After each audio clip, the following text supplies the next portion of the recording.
News కి స్వాగతం. Bulletin లో హెడ్లైన్స్ చూద్దాం. తాడేపల్లి నుంచి మీడియాతో మాట్లాడుతున్న వైఎస్ఆర్సీపీ ప్రధాన కార్యదర్శి సజ్జల రామకృష్ణారెడ్డి. అనంతపురంలో స్వర్ణాంధ్ర సాధికార యాత్రలో పాల్గొన్న నందమూరి బాలకృష్ణ. చిన్నప్పుడు శివశివాని స్కూల్లో పరీక్ష పేపర్లు కొట్టేసిన వ్యక్తి జగన్. పవన్ కళ్యాణ్.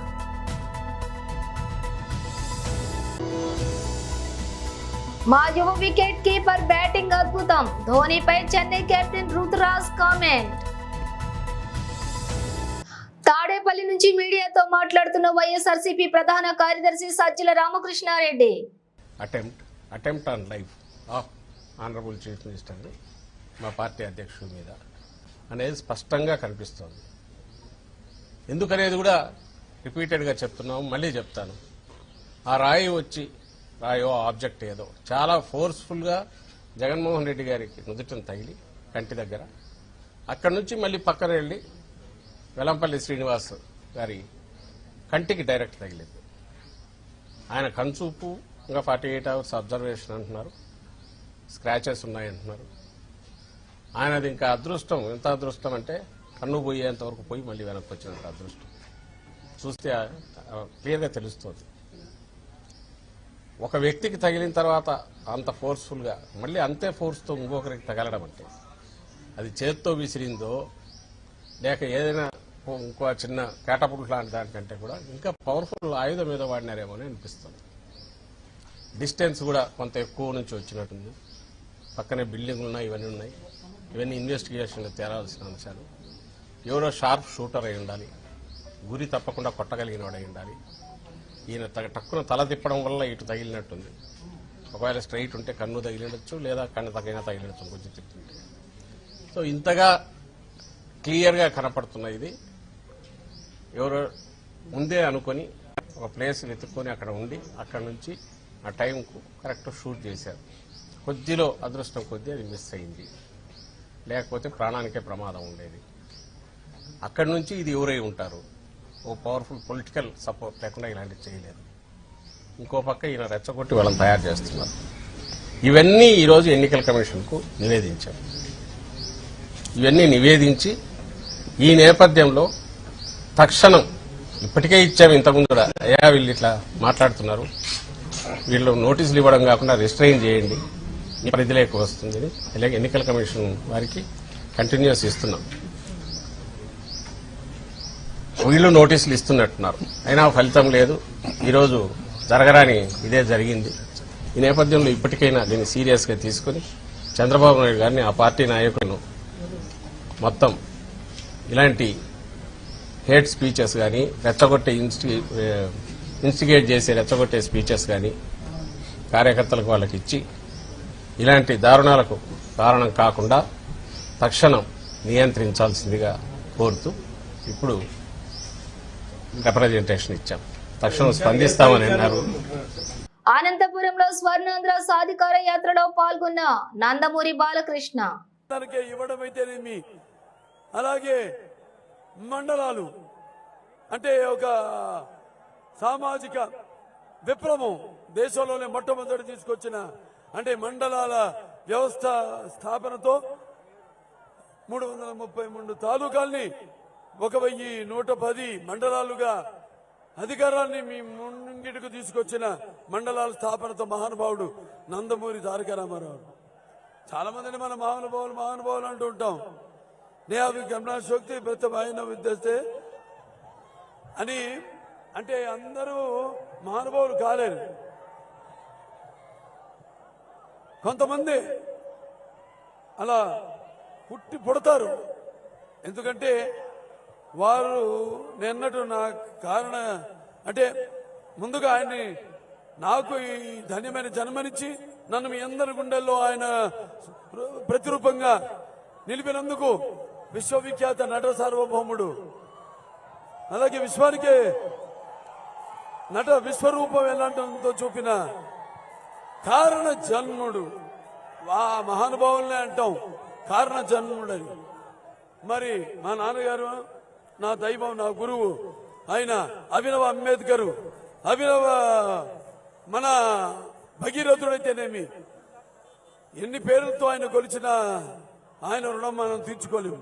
అటువంటి నందమూరి తారక రామారావు గారి బిడ్డగా పుట్టినందుకు అది నా పూర్వజన్మ సుకృతంగా భావిస్తూ అటు నటనలో ఇటు రాజకీయాల్లో కూడా, అటు హిందూపూర్ ఎమ్మెల్యేగా, అటు Basava Tarakam Indo American cancer hospital and research institute ఒక చైర్మన్గా, ఒక నటుడిగా పాత్రలు పోషిస్తూ మీ అభిమానాన్ని పొందినందుకు, ఆ పుణ్య దంపతులకు పుట్టినందుకు అది నా పూర్వజన్మ సుకృతంగా భావిస్తూ మీ అందరికీ మరొకసారి ఆ కళామ తల్లికి, ఆ భగవంతులకు నా కృతజ్ఞతలు తెలియజేసుకుంటూ, మరి ఎవరైతే సమాజం, దేవాలయం, ప్రజల దేవుళ్ళు, నేను అందులో ఒక అర్చకుణ్ణి అని కొలిచాడో, ఎవరైతే కొలవబడ్డాడో ప్రజల చేత, మరి వాళ్ళనే దేవుళ్ళుగా కొలిచిన ఆ మహానుభావుడు, మరి ఆ తర్వాత ఆయన మానసిక పుత్రికైన ఈ యొక్క తెలుగుదేశం పార్టీని అదే క్రమశిక్షణతో మన చంద్రబాబు నాయుడు గారు ఆ పార్టీని ముందుకు నడుపుతున్నారు. మన తెలుగు ప్రజల యొక్క తేజస్సు ప్రపంచానికి తెలిపిన మహానుభావుడు కూడా ఒక చంద్రబాబు నాయుడు గారు. సరే, ఇవాళ చూస్తున్న పరిస్థితులు, మళ్ళీ ఎన్నికలు వచ్చాయి. ఇప్పుడు ఈ ఇది మామూలు సామాన్యమైన ఎన్నికల యుద్ధం కాదు. ఇది మన రాష్ట్ర భవిత, మన భవిత, మన ముందు తరాల భవిత అంతా కూడా ఈ ఎన్నికల మీద ఆధారపడింది. మరి అభివృద్ధి అంటే జగన్ పేరులో కరప్షన్ అంటే దోచుకుని దాచడమే జగన్కి తెలిసిన రాజకీయం. ఇంకోసారి గెలిపించారనుకోండి, మనల్ని కూడా అమ్మేసి డబ్బులు చేసుకునే. డీటెయిల్స్ చూస్తే, తెనాలి అసెంబ్లీ అభ్యర్థి నాదెండ్ల మనోహర్, గుంటూరు ఎంపీ అభ్యర్థి పెమ్మసాని చంద్రశేఖర్లకు మద్దతుగా జనసేనాని పవన్ కళ్యాణ్ తెనాలిలో వారాహి విజయబేరి సభకు హాజరయ్యారు. ఈ సభలో ఆయన సీఎం జగన్ పై ధ్వజమెత్తారు. ప్రజల పాస్ పుస్తకాలపై, పొలాల్లోని హద్దురాళ్లపై కూడా చెదరని చిరునవ్వుతోటి జగన్ ఫోటోలు కనిపిస్తున్నాయని విమర్శించారు. రాష్ట్రం తన సొత్తు అనుకుంటున్నాడు జగన్, నువ్వు కింద పడే రోజు దగ్గరలోనే ఉంది అంటూ హెచ్చరించారు. జగన్ కు అహంకారం తలకెక్కిందని, అందరం ఆయనకు బానిసలం అనుకుంటున్నాడని మండిపడ్డారు.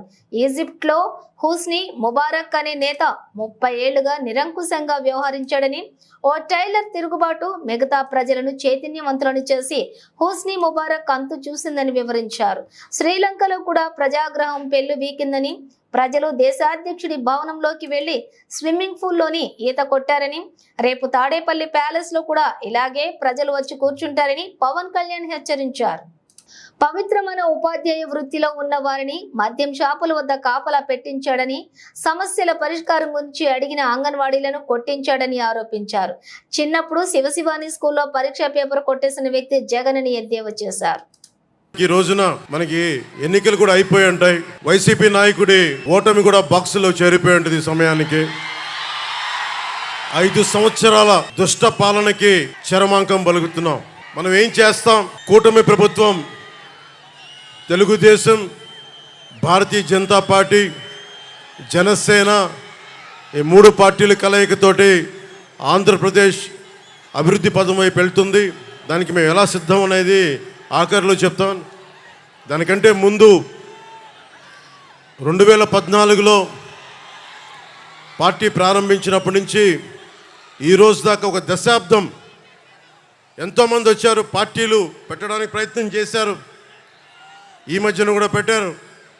కానీ దశాబ్ద కాలంగా ఒక ఎమ్మెల్యే లేకుండా కేవలం మా ఆడపడుచులు ఇచ్చిన గుండెల్లో పెట్టుకున్న స్థానానికి మా జన సైనికులు అండగా ఉండి వారి స్ఫూర్తితోటే దశాబ్దం కాలం పార్టీని నడపగలిగే శక్తిని సంపాదించారు.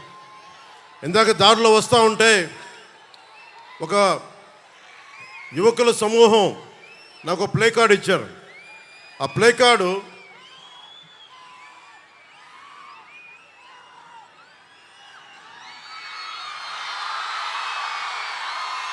దీని అర్థం మోకాళ్ళ మీద కూర్చో అంటే లొంగిపోవడం కంటే కూడా చచ్చిపోవడం మంచిదని. అంటే మహామహుల్ని నాకున్న కోపం చిరాకు ఏంటంటే, అరే ఈ భారతదేశం అందరి ఈ రోజున బాబాసాహెబ్ అంబేద్కర్ పుట్టినరోజు. ఆయనకి జై భీమ్తో వందనాలు చెప్తా ఉన్నాను. అంటే ఆయన ఇచ్చిన స్ఫూర్తి కొన్ని వందలాది మంది రాజ్యాంగ నిపుణులు కూర్చొని రాజ్యాంగ సారథిగా మనకి రాజ్యాంగం ఇవ్వబడింది. ఇక్కడ రాచరికం లేదు, ప్రజలే ప్రభువులు, మనకే హక్కు ఉంది, మనకే అధికారం ఉంది. తప్పు చేసేవాడు రాజ్యాలు వెళ్తుంటే కిందకి పడదోసే హక్కు మనకు ఉంది. మనం వదిలేసుకున్నాం ఆ శక్తిని. నాకు ఏ కోరిక లేదు. ఏ ప్రజాస్వామ్యాన్ని ప్రజల కోసం అయితే ఉద్దేశించి ఇవ్వబడిందో దాన్ని బలోపేతం చేయడం, అంతేగాని ఒకడికి మోచేతి కింద నీళ్లు తాగడానికైతే మన ప్రజాస్వామ్యం లేదు. అది జగన్ కావచ్చు, జగన్ తాలూకు వ్యక్తులు కావచ్చు. జగన్ మాట్లాడితే క్లాస్ వార్ అని మాట్లాడుతూ ఉంటాడు. క్లాస్ వార్ అంటే అర్థం మీ అందరికీ తెలిసిందే కదా. డబ్బున్నోళ్ళు, అధికారం ఉన్నవాళ్ళు పేదవాడిని దోచుకోవటం. మనందరం పేదవాళ్ళని దోచుకుంటున్న వాళ్ళం అంట. ఆయన ఒక్కతనే చాలా గొప్పగా పేదవాళ్ళకి అండగా ఉంటున్న వ్యక్తి. నిజంగా అతను పేదవాళ్ళకి అండగా ఉన్న వ్యక్తి అయితే జనసేన, తెలుగుదేశం, భారతీయ జనతా పార్టీ కూటమికి ఇంత జనసందోహం రాదు. ఆ విషయం జగన్ తెలుసుకోవాలి. జగన్ వచ్చి రాగానే చేసింది 450 కోట్ల రూపాయలు మనకి సెస్ ఉంది. భవన నిర్మాణ కార్మికుల సంక్షేమ నిధి. 40 లక్షల మంది భవన నిర్మాణ కార్మికులు వారికి ఉపాధి లేకుండా చేశాడు. 40 మంది పైగా ఆత్మహత్యలు చేసుకున్నారు. 40 లక్షల భవన నిర్మాణ కార్మికుల 450 కోట్ల సంక్షేమ నిధిని దోచుకున్న వ్యక్తి. నిజంగా ఎవరన్నా సరే ప్రజల కోసం పాటు పడుతున్నామంటే అది జనసేన అడ్డంగా నిలబడింది ప్రజల కోసం. మీకు చెప్తున్నానమ్మా. వాఖండే స్టేడియంలోని ఆదివారం ముంబై ఇండియన్స్ లో జరిగినటువంటి మ్యాచ్ లో రుతురాజ్ గైక్వాడ్ సారథ్యంలో చెన్నై సూపర్ కింగ్స్ ఘన విజయం సాధించిన విషయం తెలిసిందే. చివరకు ఉత్కంఠభరితంగా సాగిన ఈ మ్యాచ్ లో ముంబైను చెన్నై 20 పరుగుల తేడాతో చిత్తు చేసింది. ఇక ఈ మ్యాచ్ లోని మహేంద్ర సింగ్ ధోని చెన్నై ఇన్నింగ్స్ ఆఖరి ఓవర్ల బ్యాటింగ్ కు దిగి ఊచకోత కోశాడు. కేవలం 4 బంతులే ఎదుర్కొన్న ధోని ఏకంగా 500 స్ట్రైక్ రేట్ తోటి 20 పరుగులు పిండుకున్నాడు. ఇందులో 3 సిక్సర్లు ఉండటం విశేషం. మ్యాచ్ విజయంలో చివరికి సిఎస్కే జట్టుకు ఈ పరుగులే కీలకమయ్యాయి కూడా. ఛేదన్లోని హిట్ మ్యాన్ శతకం చేసినప్పటికీ ముంబై 20 పరుగుల తేడాతోటి ఓడిపోవటం గమనార్హం కాగా, మ్యాచ్ ముగిసిన తరువాత చెన్నై సారథి రుతురాజ్ గైక్వాడ్ కు ధోని ఇన్నింగ్స్ పై ప్రశ్న ఎదురైంది. ముంబైపై గెలవడంలో ఎంఎస్డి పాత్ర గురించి మీ అభిప్రాయం ఏంటని అడగ్గా, మా యువ వికెట్ కీపర్ బ్యాటింగ్ అద్భుతంగా 3 సిక్సర్లు బాదాడు. ఇన్నింగ్స్ ఆఖరి ఓవర్లో ఆయన చేసిన పరుగులు మాకు బాగా కలిసి వచ్చాయి. నిజం చెప్పాలంటే ఇరు జట్ల మధ్య ఆ పరుగులే కీలకం. దాంతో మేము విజయం సాధించామని రుతురాజ్ చెప్పుకొచ్చాడు. ధోనిపై చెన్నై కెప్టెన్ ప్రశంసలు కురిపించిన వీడియో ప్రస్తుతం నెట్టింట వైరల్ అవుతోంది. ఇజ్రాయిల్, ఇరాన్ మధ్య ఉద్రిక్తత పరిస్థితులు అంతకంతకు పెరుగుతున్న నేపథ్యంలో దేశీయ విమానయాన దిగ్గజం ఎయిర్ ఇండియాలో కీలక నిర్ణయం తీసుకుంది. ఇజ్రాయిల్లోని కీలక నగరమైన టెల్ అవీవ్కు విమానాలను తాత్కాలికంగా రద్దు చేసింది. ఢిల్లీ, టెల్ అవీవ్ మధ్య నేరుగా నడుస్తున్నటువంటి సర్వీసులను ప్రస్తుతానికి నిలిపేస్తున్నట్లుగా ఎయిర్ ఇండియా ఆదివారం పొద్దుపోయాక ప్రకటించింది. Air India Delhi, Tel Aviv మధ్య వారానికి 4 సర్వీసులను నడుపుతూ ఉంటుంది. 5 నెలల సుదీర్ఘ విరామం తర్వాత మార్చి 3లోనే ఈ సర్వీసులు పునః ప్రారంభమయ్యాయి. గతేడాది అక్టోబర్ 7న హమాస్ ఉగ్రవాదుల టెల్ అవీవ్ లో నరభేదం సృష్టించడం అనంతరం ఉద్రిక్తత పరిస్థితులు నెలకొనడంతో అక్కడికి విమాన సర్వీసులు రద్దు చేస్తున్నట్లుగా ఎయిర్ ఇండియా ప్రకటించిన విషయం తెలిసిందే. కాగా శనివారం రాత్రి ఇజ్రాయెల్ పై ఇరాన్ డ్రోన్లతోటి దాడి చేసిన విషయం తెలిసిందే. 200కు పైగా డ్రోన్లు, డజన్ల సంఖ్యలో బాలిస్టిక్ క్షిపణులు, క్రూయిజ్ క్షిపణులతోటి దాడికి యత్నించిన విషయం తెలిసిందే. ఇటీవల సిరియాలోని డెమాస్కోలో ఇరాన్ రాయబార కార్యాలయంపై దాడి జరిగింది.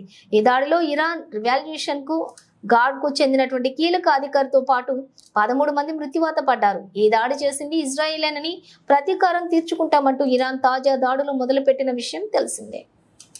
ప్రపంచవ్యాప్తంగా 124 దేశాలలో నెలకొల్పబడిన non profit, non government organisation junior chamber international India సంస్థను స్థాపించి దాదాపుగా 75 ఏళ్లు గడిచిన సందర్భంగా జేసీఐ బంజారా హిల్స్ హైదరాబాద్ లో కలిసి శంషాబాద్ రోడ్ లోని క్లాసిక్ కన్వెన్షన్ 3 బంజారాలో 75 ఏళ్ల ఉత్సవాలు నిర్వహించారు.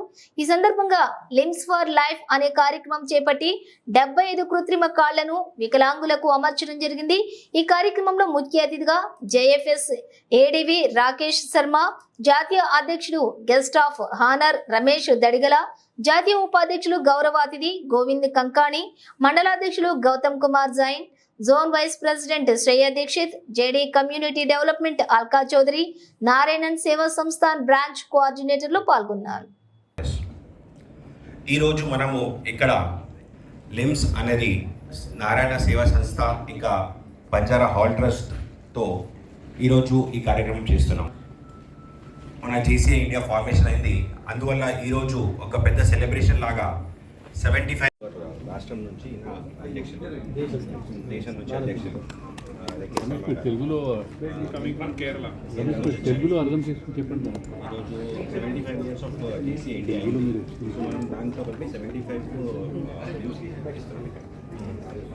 So thank you so much everyone. Thank you for sir దేవుడే సార్ ఇక మాకు ఇప్పుడు మాకు జన్మ ఇచ్చింది, మరో జన్మ. ఇప్పుడు నడుచుడు మీకు కారణం అంటే దాటి నడుచుడు అట్లనే ఆయన లేకపోతే మేము ఎట్లా మా నేషనల్ ప్రెసిడెంట్ గారు top head of India, Rashtriya అధ్యక్షుడు, దేశానికి నరేంద్ర మోడీ కన్నా జేసీఐకి అయినట్లు.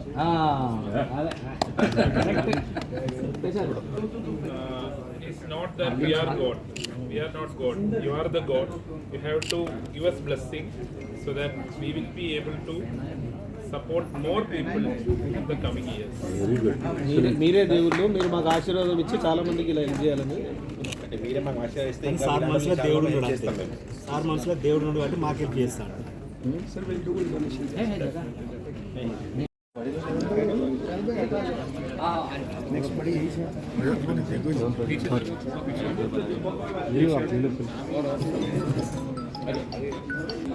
थोड़ा पीछे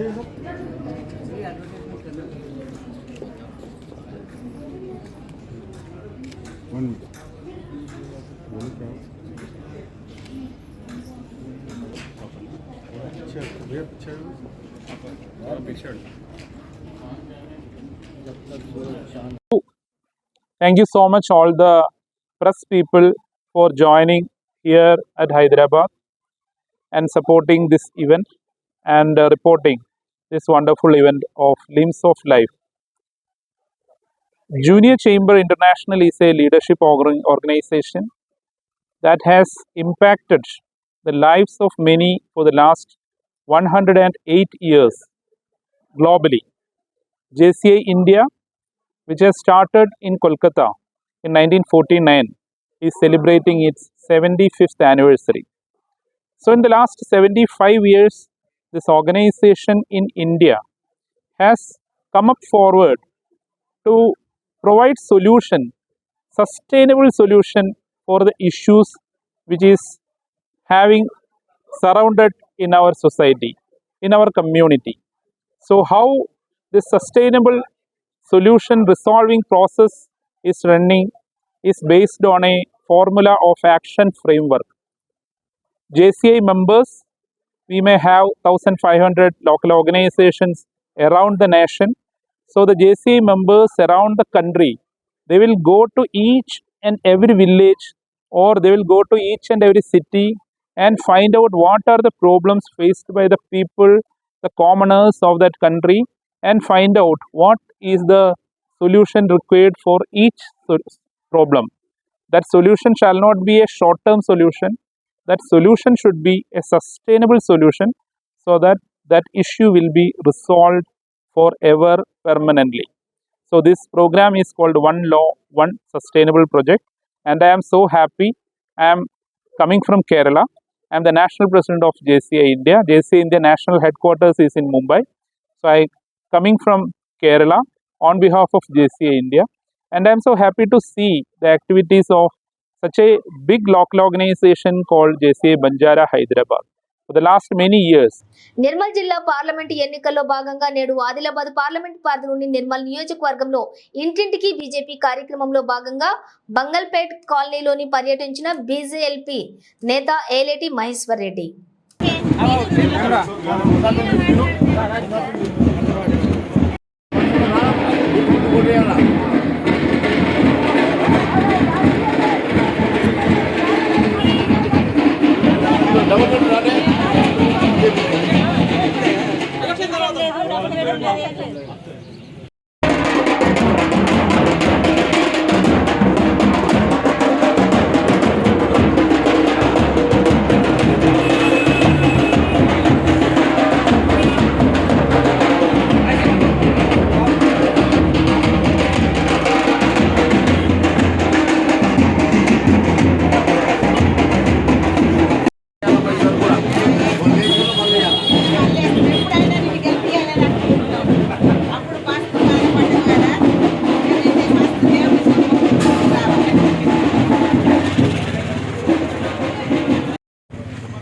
ఈరోజు ఇంటింటికి భారతీయ జనతా పార్టీ కార్యక్రమాన్ని నిర్మల్లో ఆదిలాబాద్ పార్లమెంటరీ నియోజకవర్గం తరఫున మరి ప్రారంభించడం జరిగింది.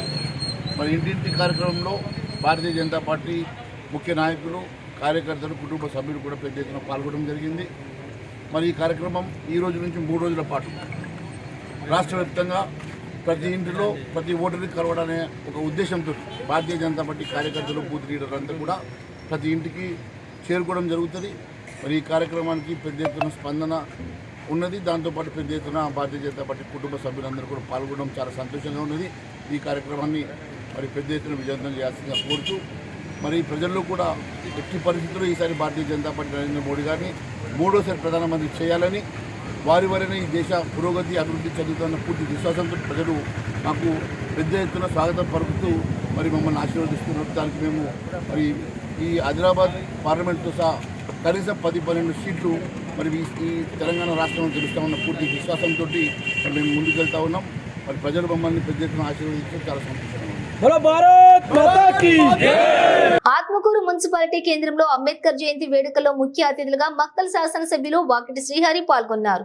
రాష్ట్ర గీత కార్మికుడు డిపార్ట్మెంట్ చైర్మన్ కేశం నాగరాజు గౌడ్ ఈ సందర్భంగా మాట్లాడుతూ, డాక్టర్ బాబాసాహెబ్ అంబేద్కర్ మహనీయుడని, ఆయన భిక్ష వల్లే తాను ఎమ్మెల్యే అయ్యానని, ఆయన రాసిన రాజ్యాంగం ప్రపంచానికి ఆదర్శమని, బడుగు బలహీన వర్గాల జీవితాల్లో వెలుగులు నింపిన మహనీయుడని, బాబాసాహెబ్ అంబేద్కర్ రచించినటువంటి రాజ్యాంగాన్ని తూచా తప్పకుండా పాటించడంతో పాటు కాపాడుకుంటామని పునరుద్ఘాటించారు. కానీ కొందరు మూర్ఖులు రాజ్యాంగాన్ని మారుస్తామని చెప్పుకోవటం సిగ్గుచేటని ఆగ్రహం వ్యక్తం చేశారు. భారతదేశంలో 1000 ఏళ్లైనా బాబాసాహెబ్ అంబేద్కర్ రచించిన రాజ్యాంగమే నడుస్తుందని పునరుద్ఘాటించారు. ఈ కార్యక్రమంలో కుల మతాలకు అతీతంగా కాంగ్రెస్ నాయకులు, కార్యకర్తలు పాల్గొన్నారు. ఎమ్మెల్యేలు కానీ వాళ్ళందరూ కూడా అనేక రాజకీయ పార్టీలు కూడా ఈ యొక్క వ్యక్తులు ఎక్కువ ఉన్నారు, ఖచ్చితంగా వాళ్ళకి టికెట్ ఇవ్వాలంటే ఆలోచన కూడా తీసుకొచ్చినటువంటి మహానుభావుడు, సాక్షాత్తు దేవుడు ఉండడం లేదు కానీ ఈయన దేవుని రూపంలో అంబేద్కర్ గారు కనుక వాళ్ళందరూ కూడా వారికి మనం కృతజ్ఞత ఉండాలి. ఖచ్చితంగా వారి ఫలాన్ని మనం అందుతున్నాం. ఆయన రాసినటువంటి రాజ్యాంగాన్ని కొంతమంది మార్చాలని చూస్తారు, కొంతమంది దుష్ట శక్తులు మారుస్తామంటారు. భారత రాజ్యాంగాన్ని మార్చి ఈరోజు ప్రజల్ని మళ్ళీ నెట్టివేద్దామని చూస్తున్నారు. కనుక ఇది రాజకీయాలకు అతీతంగా నేను ఒక్క విషయం చెప్పదలుచుకున్నా. భారత రాజ్యాంగం ఇంకా 1000 సంవత్సరాలైనా కూడా వారు రాసిన ఫలాలు అదే విధంగా సుస్థిరంగా ఉంటే తప్ప భారత రాజ్యాంగాన్ని రాస్తాం మార్చుతాం అనేటువంటి మూర్ఖులకు హెచ్చరిక చేయాలి. భారత రాజ్యాంగాన్ని అనుభవిస్తున్న నిమ్మ జాతులని మళ్ళీ ఇబ్బంది పెడుతున్నటువంటి ఆలోచన చేస్తున్నారు. కనుక వారికి సూచిగా మన జాతులందరం కూడా ఐక్యతతో ముందుకు పోవాలి. వారి ఆలోచనని మొదటి పెట్టినటువంటి ఆలోచన తుంచివేయాలి. కనుక మనందరం కూడా ఏకీకృతమై వారి పండుగను ఖచ్చితంగా మనం అందరం కూడా పార్టీలకు అతీతంగా, కులాలకు అతీతంగా అందరం కూడా చేసుకునే ఆలోచన చేశాలి. ఈ కార్యక్రమంలో మమ్మల్ని ఆహ్వానించి మీరు యొక్క ప్రసంగాన్ని ఇచ్చినందుకు మీ అందరికీ కూడా ప్రత్యేక ధన్యవాదాలు. బులెటిన్ ముగించే ముందు హెడ్లైన్స్ మరోసారి. తాడేపల్లి నుంచి మీడియాతో మాట్లాడుతున్న వైఎస్ఆర్సీపీ ప్రధాన కార్యదర్శి సజ్జల రామకృష్ణారెడ్డి.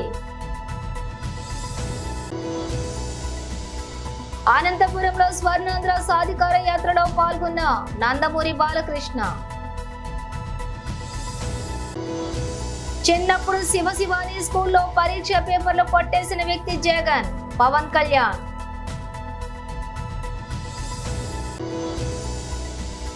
మా యువ వికెట్ కీపర్ బ్యాటింగ్ అద్భుతం, ధోనీపై చెన్నై కెప్టెన్ రుతురాజ్ కామెంట్. ఇవి బులెటిన్ విశేషాలు. మరో బులెటిన్తో మళ్ళీ కలుద్దాం.